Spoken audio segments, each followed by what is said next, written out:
Assalamualaikum murid-murid semua. Apa kabar?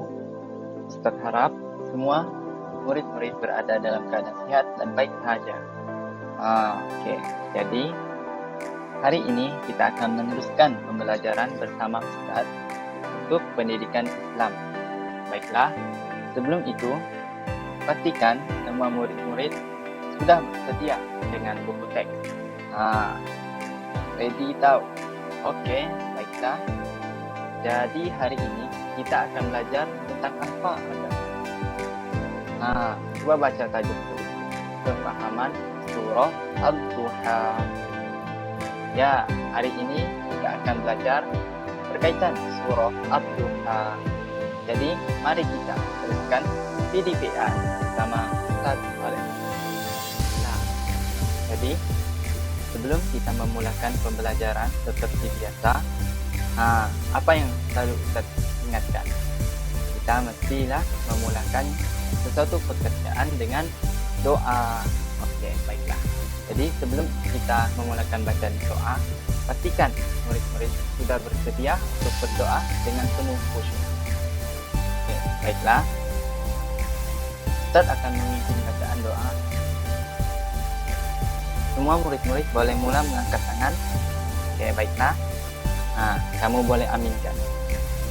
Bismillahirrahmanirrahim. Allah taala alaina hikmataka wa syur alaina min khaza'ini rahmatika ya arhamar rahimin. Amin. Baiklah, selesai bacaan doa, kita teruskan dengan pembelajaran kita. Sebelum itu kamu tonton dulu video bacaan surah Ad-Duha yang Ustaz sudah sediakan.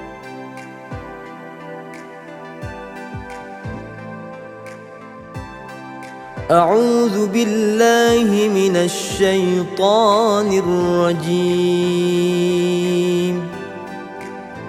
بسم الله الرحمن الرحيم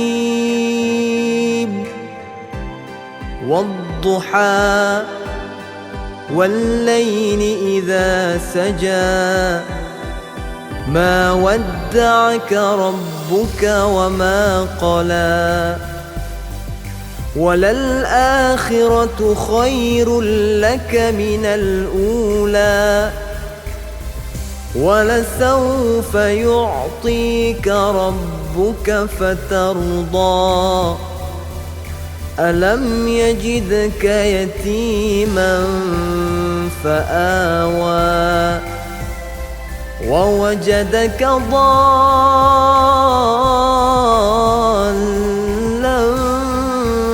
فهدى ووجدك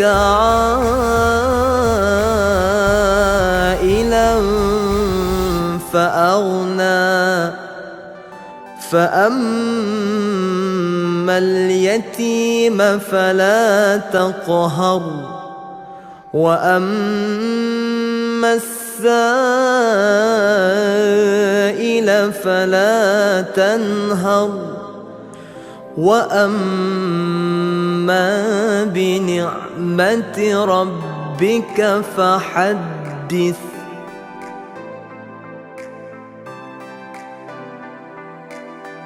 Oke, baiklah. Jadi, sudah dengar bacaan surah Ad-Duha sebentar tadi? Merdu kan bacaannya? Jadi, bacaan surah tadi adalah bacaan daripada seorang qori dan juga kumpulan nasyid. Vokalis kumpulan nasyid. Namanya Ustaz Fakhur. Memang sedap bacaan dan merdu suara. Jadi, kita teruskan pembelajaran kita berkaitan surah Ad-Duha. Sebelum itu, murid-murid boleh mula membuka buku teks dan tutup muka surat 27. Oke. Boleh tengok buku teks sambil tonton video yang Ustaz sudah sediakan. Sebelum itu, kamu nampakkan gambar di sebelah Ustaz ni. Ini Pak Abu. Pak Abu. Itu pula Amin. Pak Abu. Dorang tu Pak Amin. Kita tengok apa yang diorang bincangkan. Naim, ini nama panggilan dia. Sebab nama penuhnya Amin Naim. Naim tentu sudah tahu bahwa surah Ad-Duha merupakan surah Makkiyah dan mengandungi 11 ayat. Surah ini dinamakan Ad-Duha kerana Allah telah bersumpah dengan waktu duha di permulaan surah. Kan dalam permulaan surah Wad-Duha. Nanti kita tengok makna. Jadi apa pula Naim jawab? Amin Naim namanya. Ya ayah, Ustazah ada menceritakan tentang sebab penurunan surah Ad-Duha. Ada sebab penurunan. Surah ini merupakan satu penafian Allah terhadap tuduhan orang kafir. Penafian Allah. Apa pula penafian ni? Apa orang kafir buat ni? Orang kafir yang mengatakan bahawa Allah telah membenci dan mengabaikan Rasulullah kerana telah lama tidak memberikan wahyu.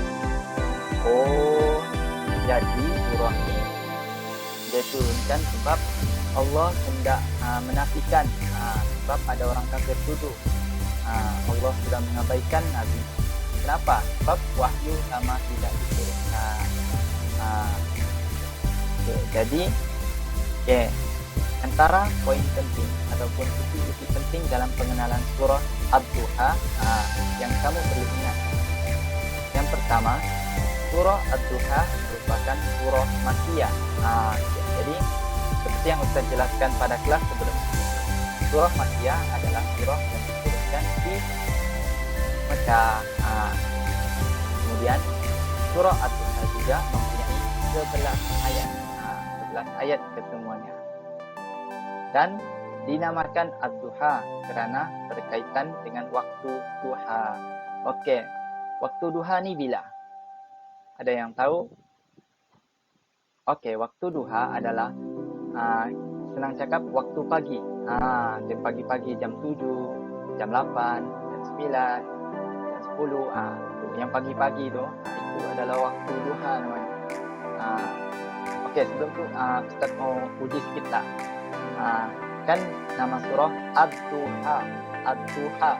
Jadi nama Ad-Duha ni alif lam qamariyah ataupun alif lam syamsiyah. Ini bahasa Arab. Kan kita belajar kan. Jadi Ad-Duha adalah alif lam syamsiyah. Ad seperti Ad-Duha. Jadi alif lam syamsiyah. Okey, bagus. Kita teruskan. Sebab penurunannya adalah untuk menafikan tuduhan orang kafir. Dia disebutkan sebab orang kafir ini cakap-cakap Allah sudah tinggalkan Nabi Muhammad. Allah sudah tidak suka Nabi. Sebab apa? Sebab lama wahyu tak turun. Wahyu lama tak turun. Jadi orang cakap Nabi telah ditinggalkan. Maka turunlah surah Ad-Duha untuk menafikan tuduhan orang kafir. Okay, jadi tadi kita sudah tengok pengenalan surah Ad-Duha. Okay, sekarang kita tengok pula erti ayat surah Ad-Duha. Jadi sebelum tu, kamu nampak di bawah tu kan, rujuk teks muka surat 28. 28 ada arti dan ayatnya sekali. Okay, jadi Ustaz akan bacakan ayat demi ayat dan artinya sekali. Murid-murid pun boleh ikut membaca bersama-sama. Okay. Ustaz mulakan. Bismillahirrahmanirrahim. Ayat yang pertama. Wad-duha. Maksudnya demi waktu duha.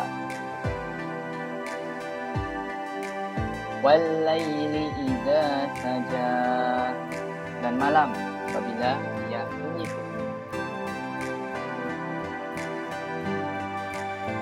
Ma wadda'aka rabbuka wa ma qala. Tuhanmu tidaklah meninggalkanmu wahai Muhammad, dan ia tidak benci kepadamu sebagaimana yang dituduh oleh orang musyrik.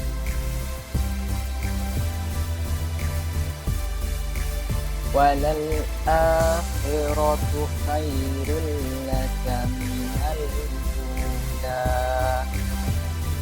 Yang keempat, dan sesungguhnya kesudahan keadaanmu adalah lebih baik daripada permulaannya. Wala sawfa yu'tika rabbuka fatarqa, dan sesungguhnya Tuhanmu akan memberimu kejayaan dan kebahagiaan di dunia dan akhirat sehingga engkau redha, berpuas hati. Alam yajidka yatiman fa'awa. Ayat yang ke-6, bukankah ia mendapati engkau yatim piatu, lalu ia memberikan perlindungan. Okey, jadi untuk ayat 1 hingga 6 kita dapat lihat bagaimana Allah bersumpah dengan waktu duha. Kan ayat yang pertama, demi waktu duha. Maksudnya Allah bersumpah demi waktu duha. Waktu duha seperti yang kita cakap tadi, waktu antara jam pagi tu, jam lebih kurang 8 sampai jam 12. Lepas tu kita dapat tengok juga dalam ayat ni, Allah menjelaskan dia tidak meninggalkan Nabi Muhammad sebagaimana yang dituduh oleh orang musyrik. Kan ada tadi sebab penurunan surah ini adalah penafian sebab orang musyrik itu. Jadi kita teruskan untuk ayat 7 hingga 11. Okey, baiklah murid-murid. Sekarang kamu tengok pula buku teks sebelah dia. Surat 29. Masih sama seperti ayat surah At-Duha. Ustaz akan teruskan dengan ayat yang ke-7 hingga ayat yang terakhir, yaitu ayat ke-9. Wawajadaka dhallan fahada, dan didapatinya engkau mencari-cari jalan yang benar, lalu ia memberikan hidayah, petunjuk dengan wahyu Al-Quran. Wawajadaka 'ailan fa'agna. Ayat yang ke-8, dan didapatinya engkau miskin, lalu ia memberikan kekayaan. Fa'ammal yatima fala taqhar. Dan ayat yang ke-9, oleh itu adapun anak yatim, maka janganlah engkau berlaku kasar terhadapnya. Wa ammas sa'ila fala tanhar. Adapun orang yang meminta bantuan pimpinan, maka janganlah engkau genting-genting. Ayat yang terakhir, wa amma bi ni'mati rabbika fahaddits. Adapun nikmat Tuhanmu, maka hendaklah engkau sebut-sebut. Kita sebut maksudnya dan zahirkan sebagai tanda bersyukur kepadanya. Jadi ini adalah erti ayat keseluruhan, yaitu ayat 1 hingga 11 surah Ad-Duha. Jadi nanti kita akan rangkumkan ataupun kita akan bagi tahu apa isi-isi penting erti ayat ini dalam intisari ayat. Teruskan menonton video yang Ustaz sediakan. Okey, baiklah. Sekarang kita sampai kepada intisari ayat dan pengajaran daripada surah Ad-Duha. Jadi, macam kamu tengok dekat sebelah tu, sila rujuk buku teks muka surat 30. Tadi 29, sekarang 30. Jadi, tadi kita sudah baca erti ayatnya. Sekarang kita tengok intisari ayat pula. Intisari ayat ni lebih kurang kepada ringkasan ataupun rumusan daripada erti ayat yang kita baca sebentar tadi. Mari kita tengok bersama-sama. Yang pertama, Allah tidak pernah mengabaikan Rasulullah dan memberikannya kebahagiaan di akhirat kelak. Kan tadi orang musyrik ni tuduh Nabi, Allah sudah tinggalkannya, Allah benci dia sudah.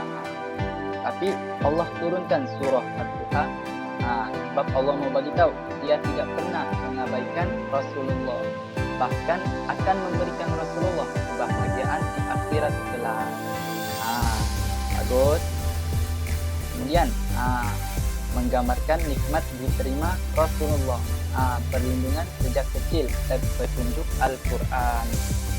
Kalau kita tengok sirah Nabi, mesti kamu sudah belajar sebelum ini kan, tahun 4 ke tahun 5, kan ada sirah Nabi dari Nabi berdakwah, Nabi sebelum Nabi jadi Rasul,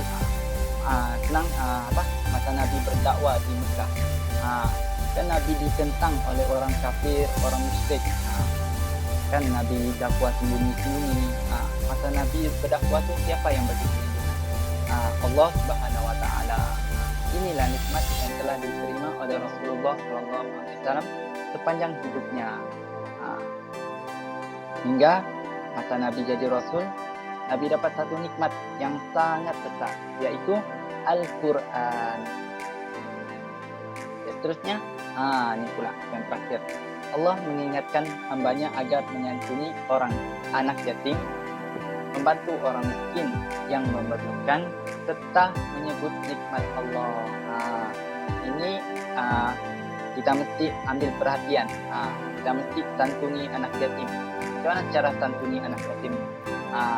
Caranya kita berlaku baik, kita layan bagus-bagus, kita berkawan dengan orang anak yatim.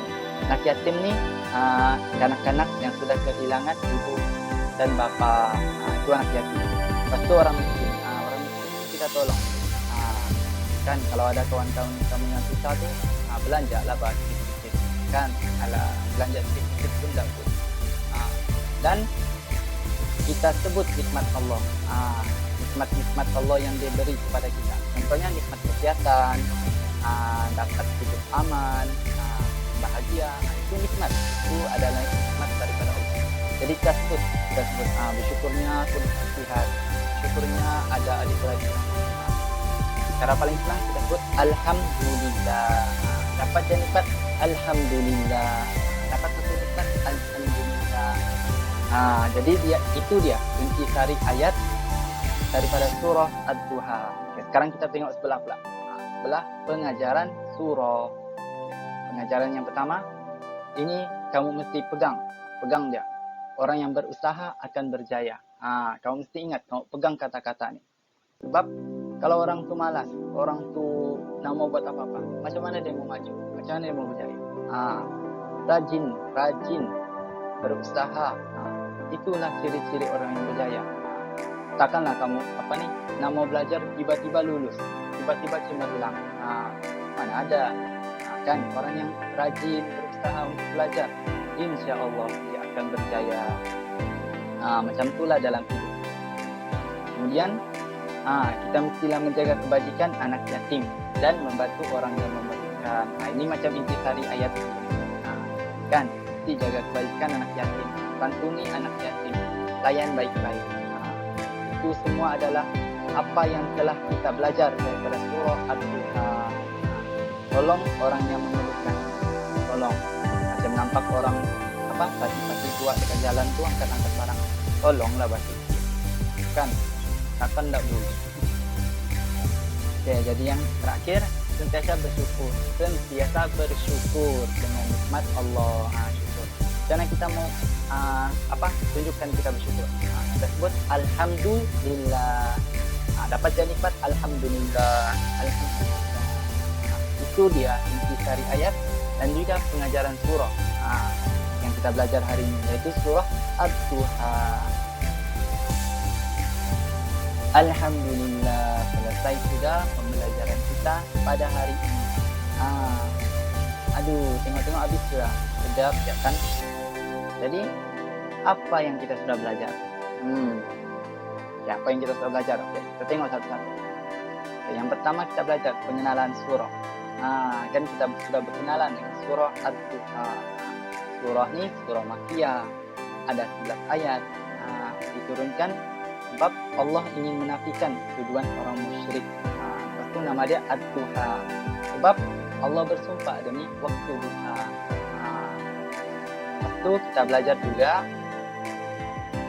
erti ayat dalam surah.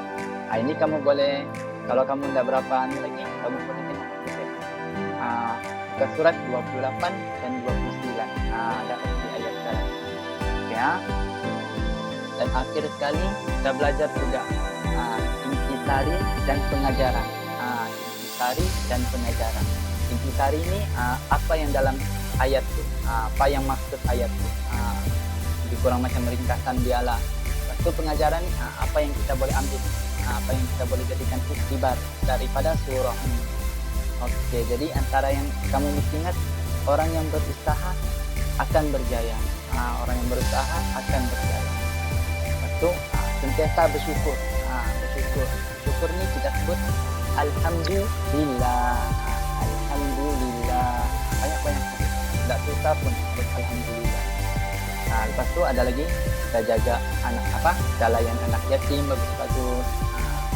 Tolong orang susah. Banyak benda yang kita belajar hari ini.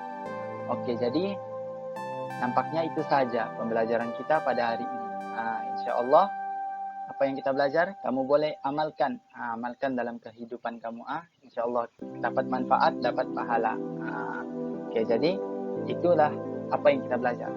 Sekiranya ada apa-apa persoalan boleh terus hubungi Ustaz. Assalamualaikum.